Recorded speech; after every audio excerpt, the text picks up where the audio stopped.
আসসালামু আলাইকুম, সবাই কেমন আছেন? আলহামদুলিল্লাহ, আপনাদের দোয়া আমি অনেক ভালো আছি।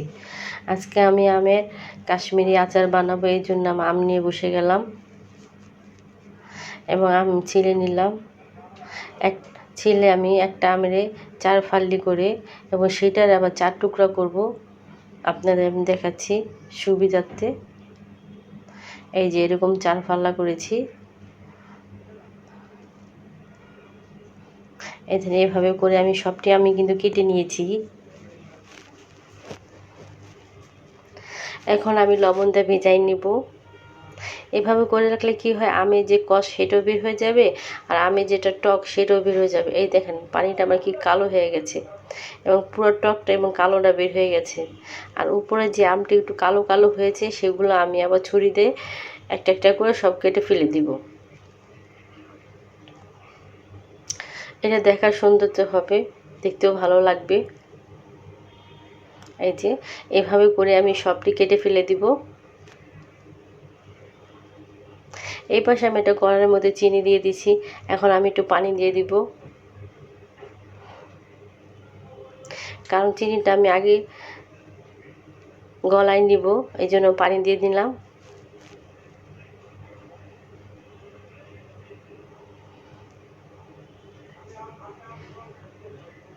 আমি চুলায় বসিয়ে দিব, বসিয়ে দিলাম। এখন এই একটা সেরকা, এটা যারা আচার বানায় মোটামুটি সবাই জানি, সবাই চিনি। এবার এটা দেয়, এটা দেওয়াতে কী হয়, আচারটা অনেক ভালো থাকে, বেশি দিন থাকে। এর জন্য এখানে আমিও দিয়ে দিব কিছু পরিমাণ, দিয়ে নিলাম। এখন আমি ভালো করে চিনিটারে গলাবো এবং চিলি যে একটা কালার আসে সেটা আমি আনাবো আস্তে আস্তে করে, কারণ এটা অনেক সময়ের ব্যাপার।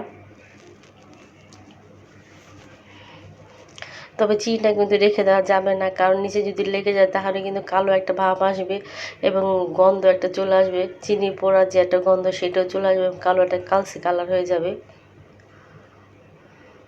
আমার কিন্তু চিনি একটা কালার হয়েছে ভালো, আপনারা দেখতে পাচ্ছেন। এখন আমি আমগুলো সব ছেড়ে দিব।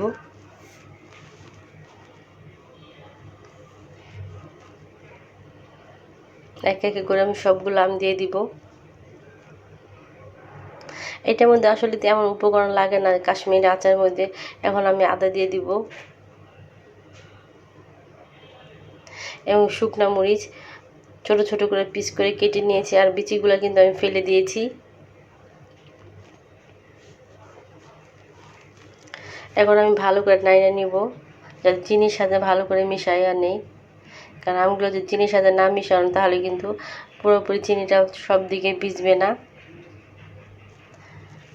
দেখেন আচারটা হয়নি, তারপর কত সুন্দর একটা কালার লাগতেছে,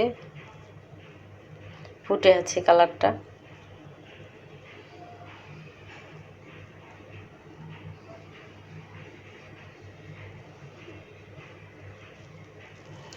এই যে আমার কিন্তু আস্তে আস্তে আমের যে একটা পানি সেটাও চলে আসতেছে এবং আমি দিয়ে দিব লবণ। এই যে কালারটা কিন্তু আস্তে আস্তে চলে আসতেছে, কাশ্মীরি আচারের যে একটা কালার সেম সেম সেই কালারটাই আসতেছে, আর দেখে খুব ভালো লাগতেছে। যখন হাতে কোনো কিছু তৈরি করি আর সেটা যদি সুন্দর পারফেক্ট না হয় তাহলে মনে হয় যে ওই কাজটাই বৃথা গেল। এই যে আমার কিছু আচার বানানো শেষ এবং একটা আমের সাথে একটা আম কিন্তু আমার লাগেনি, খুবই ঝরঝরা আর একদম ফ্রেশ হয়েছে। এখন আমি বাড়িতে তুলে নিব এবং আপনাদেরকে আমি দেখাবো।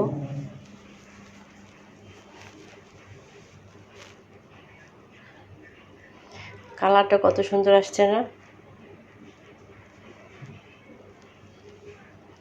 এইভাবে আপনারা বানিয়ে খেতে পারেন। এই যে বাটিতে আমি তুলে নিতেছি এখন। অনেকগুলাই কিন্তু তোলা হয়েছে, কোনোটা পিচের সাথে কোনোটা লাগেনি। খুব সুন্দর একটা কালার আর খুবই মজাদার একটা আমের আচার। বিশেষ করে আয়াতের বাবার খুব পছন্দ, বলার এটা ভাষা নেই। সে ডাল দিয়ে এটা খায়, এই জন্য এই আচারটা তার জন্য বানালাম। কারণ আমি যদি বানায় না দিই তাহলে বেচারা খাবে কোথায়? এই যে দেখেন আমাগুলো সবগুলো আচার কিন্তু হয়ে গেছে এবং কালারটা খুব সুন্দর আসছে। এইভাবে আপনারা বানিয়ে খেতে পারেন। সবাইকে আসসালামু আলাইকুম। আমার ভিডিওটি দেখবেন এবং আমার দোয়া করবেন, আমার পাশে থাকবেন, আর সবাই সুস্থ সবল থাকেন। আল্লাহ হাফেজ।